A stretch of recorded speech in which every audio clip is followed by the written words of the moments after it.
Hi, everyone. Welcome to Soul Quest episode 44. We are delighted to have Terri Maxwell with us today. Thank you so much, Terri, for taking the time to share your journey with us. Oh, I'm so glad to be here and I love your work and just grateful to support it. Yay. Likewise, likewise. So let's start. This is on our podcast. We love to hear about everyone, the journey of different people and how childhood made a difference in your adult life, and challenges from childhood, challenges from adult, and how they all kind of evolved into where you are now. So could you begin in the beginning of your childhood? What was that like? It sounds like it was very challenging. Yeah. So both of my parents were alcoholics and we were very poor, and I was beaten and abused in every way possible. But I had an angel in my life that was my grandpa. And the lesson that I always like to share that I think will help your listeners is he taught me that you get what you focus on. And there was one particular very poignant experience where I was a basketball player, like 8th grade, 9th grade. And that sports were how I really handled my stress. And so in the first half, we were winning and I was cocky, and second half would come out and the opposing coach recognized that I dribbled the ball down the right side of the court with my right hand. So he set up what's called a trap. Long story short, 6 times I went to the exact same spot where they trapped me and they took the ball, or I fouled them. 6 times I went to the exact same spot. We lost the game. I was furious and I stormed out of the gym and went to my grandpa and said, "Grandpa, you're not going to believe this. Coach took me out of the game." And I was complaining, it's always somebody else's fault. And he had this goatee and he said, "Well, Terri, you get what you focus on." And I got mad, like a teenager. "That's not my fault, Grandpa. What are you talking about?" And he said, "Let me ask you a question. The first half, when you were winning, what were you focused on?" And I thought about it. I said, "Scoring." Second half, when you were having trouble, what were you focused on? I said, "The defenders." And he said, "Yeah, you get what you focus on." And I was like, oh my God. And he said, in life, it doesn't go the way that we planned. And your life is not going the way that you planned. It's difficult, it's challenging. Your parents they're struggling. Are you focused on that? Or are you focused on who you want to be and where you want to go? And I get goosebumps every time I tell that story. It changed my life. And so from that point forward, I focused on where I want to go rather than the obstacle in front of me. Wow. That is amazing to have that lesson at that age. Yeah. How old were you? Did you say again? Like middle school? 8th, 9th grade. Yeah, I just gone into high school. So it must've been 9th grade. Yeah. 9th grade. Wow. So that is the moment that you feel changed your life forever? Changed my life forever. And whenever I get stuck, even in today's politically charged environment, regardless of what side you're on, nobody likes the way that things are going right now, regardless of which side.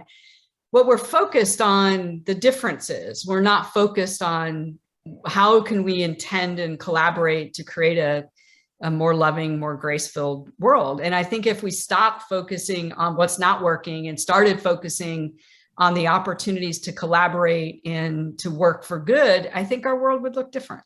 Totally. Definitely. Like I'm a big believer on that too. I love that. That is such important words for people to hear. So do you still have a relationship with your grandfather? Is he still alive or? No, he passed away when I was 25, 26, but I still feel his spirit with me all the time. Yeah. Amazing. And so after school, so what were the steps that you took to get away from your childhood life? Like how you were living? Like after high school, did you have a plan or did you just kind of take it step by step? Yeah, I think it goes back to that lesson. That's why I like Sharon to start with that lesson is I focused on where I wanted to go next.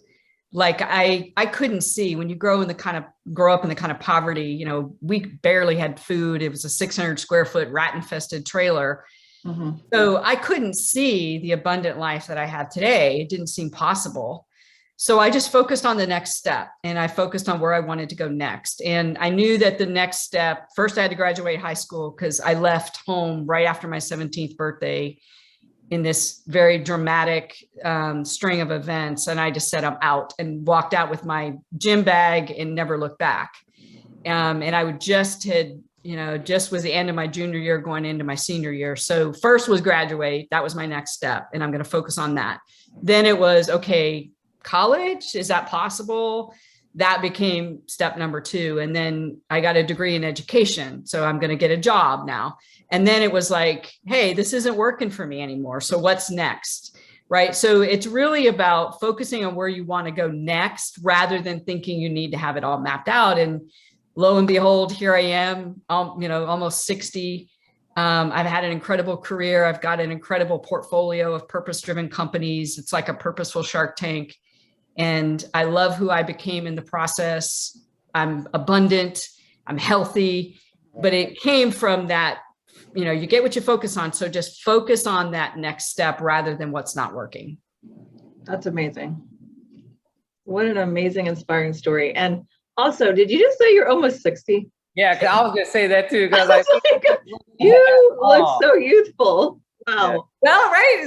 So, I don't, to me, it's like every decade gets better. I live that way. And, and so I feel young and vibrant, and, wow. You do not. I'm older than I look, right?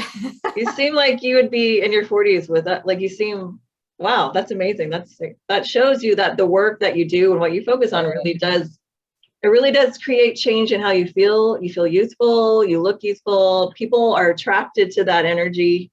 Right. And that vibe, sticks with you. If you're in that positive zone, that feel of uplifting and bringing people up, like that just carries on, into exactly. it as well, and you share your message, you relay your message, and things happen, for the good. I mean, don't get me wrong. We have those times, that we go like this, but it's a great thing. Right. Yeah. So on that note, as an adult, what are some setbacks that you've gone through that have strengthened you and still brought you here to where you are today?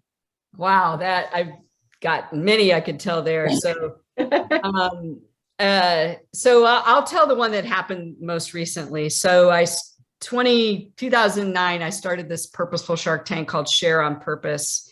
Succeed on Purpose was our first concept. I lost a lot of money trying to figure out how to invest in purposeful businesses and start them, but eventually I figured it out. By 2016, 2017, we were doing great. And I was, making money. I'm on top of the world.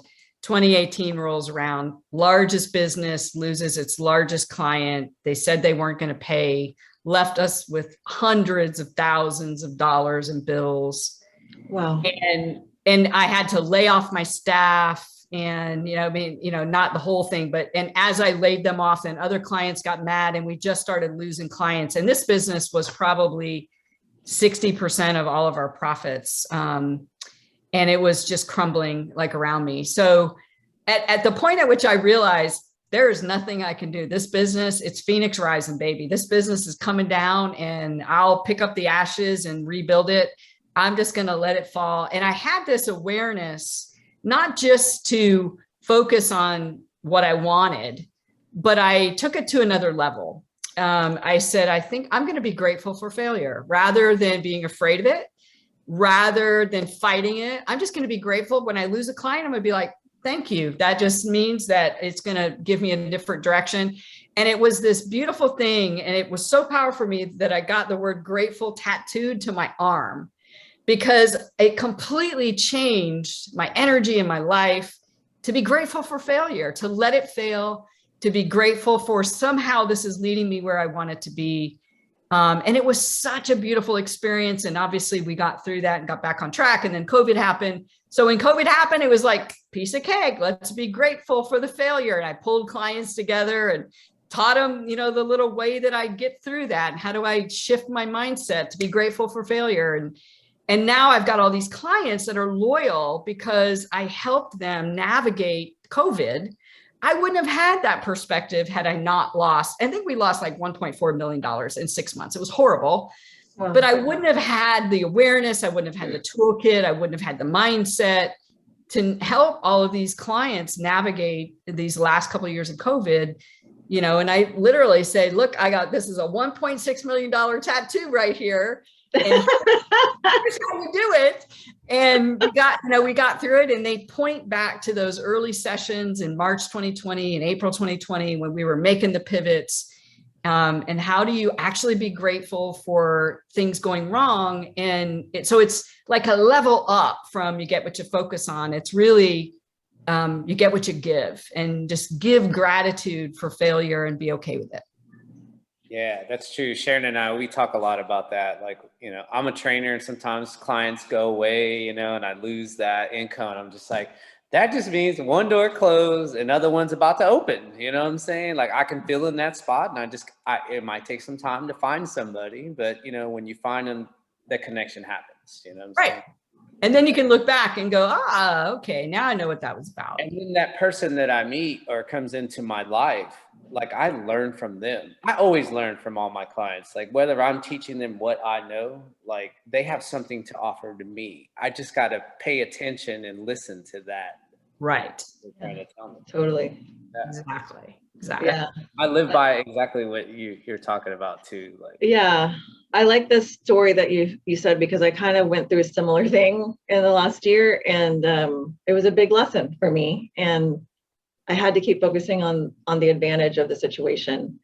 But there would be days where, there was a day, Cisco saw me have a panic attack, initially, but I had my tools, and I stopped, and I gathered myself up, and I said, you know what, there's a reason for this, and I have to trust that this is what's supposed to happen. So it's definitely better to have that to live with that perception of, there's something to be grateful for in everything, because it really makes life easier. yeah. And I think that's why I tattooed it to my arm. Like, I didn't want to forget, Yeah. It was easy to remember losing that much money when I didn't have to pay taxes for a couple of years. It was easy to remember. But I knew when I became abundant again that I could forget. Yes. And I never want to forget that failure is just a stepping stone to the thing that you want. Yes. Oh, this is so great. Love it. Yeah. Oh gosh, I just love this kind of talk. Okay, that was a great example of, setbacks that happen in business. So how would you say your business has evolved since first of all, what year did you start this actual like growth, personal development type business?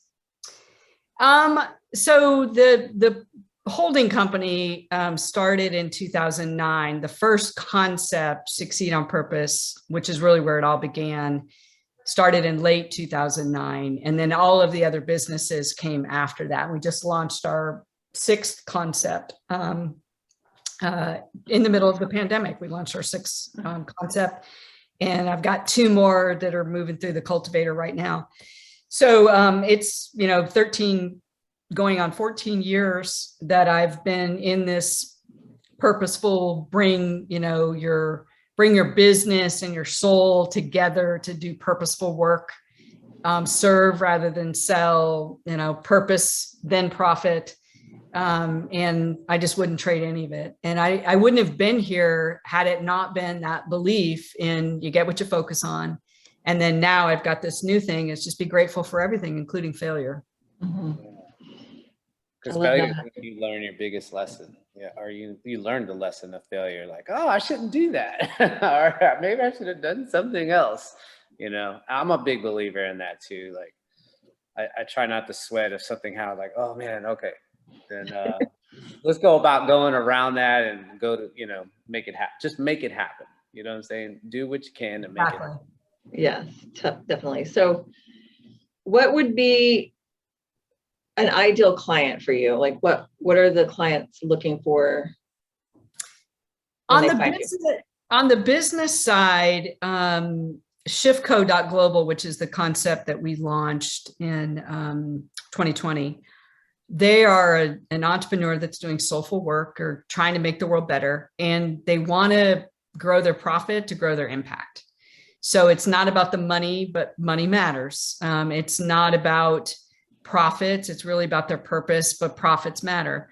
So shiftco.global, we help grow companies that make the world better.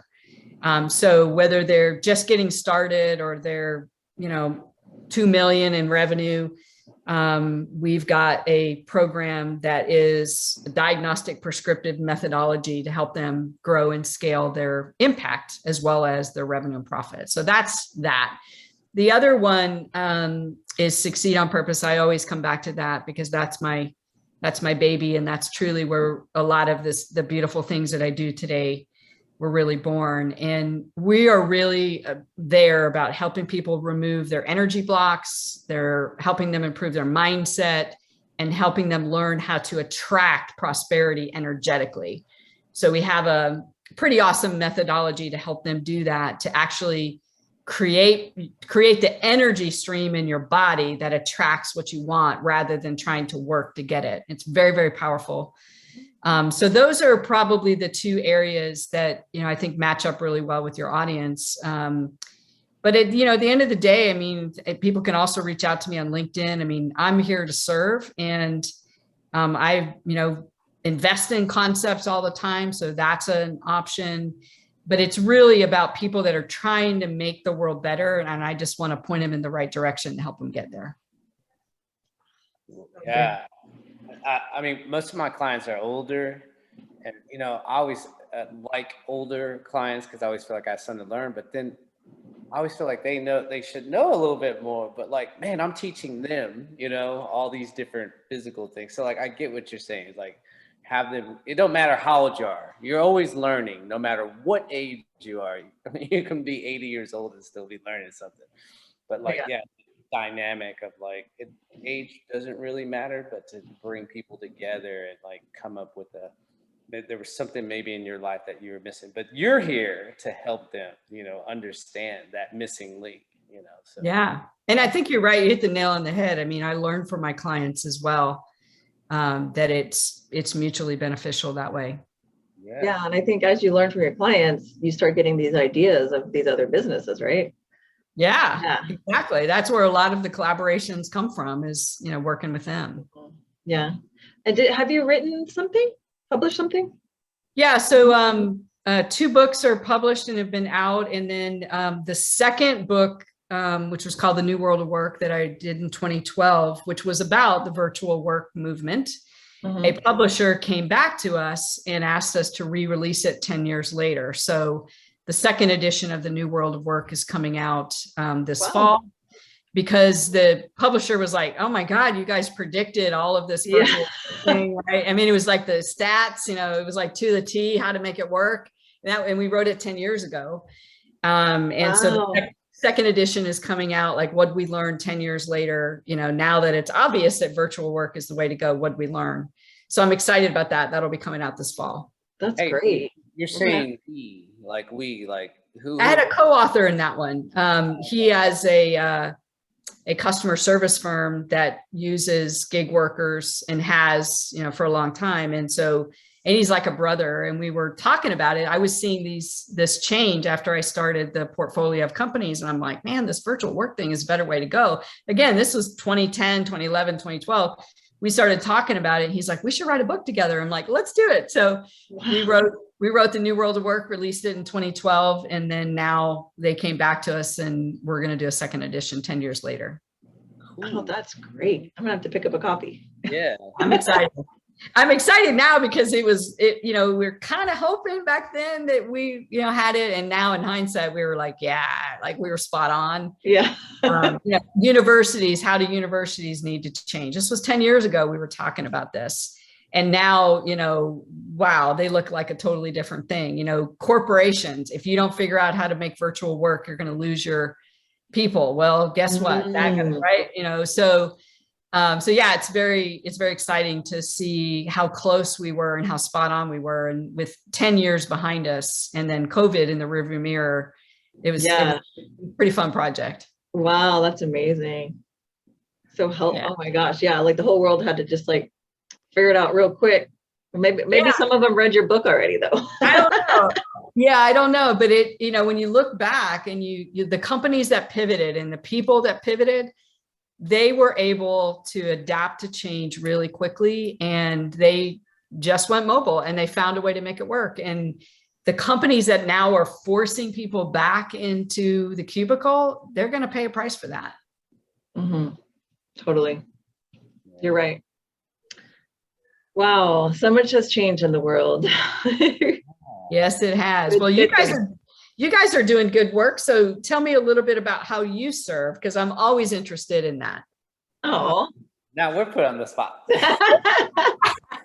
Yeah, I work with kids.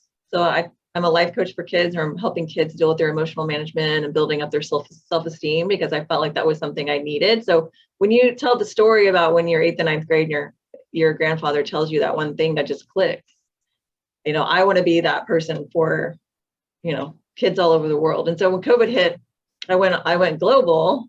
I was only doing it in my local area. And now it's like, oh, now I can see kids all over the world. And this is a great thing. And it just happened like that. So that's my main focus. And then parents and, other things. But my main focus is kids. So very rewarding. It is. And then Cisco. Yeah. So me, actually, I was a bike messenger for 12 years, and then how'd that look? Yeah.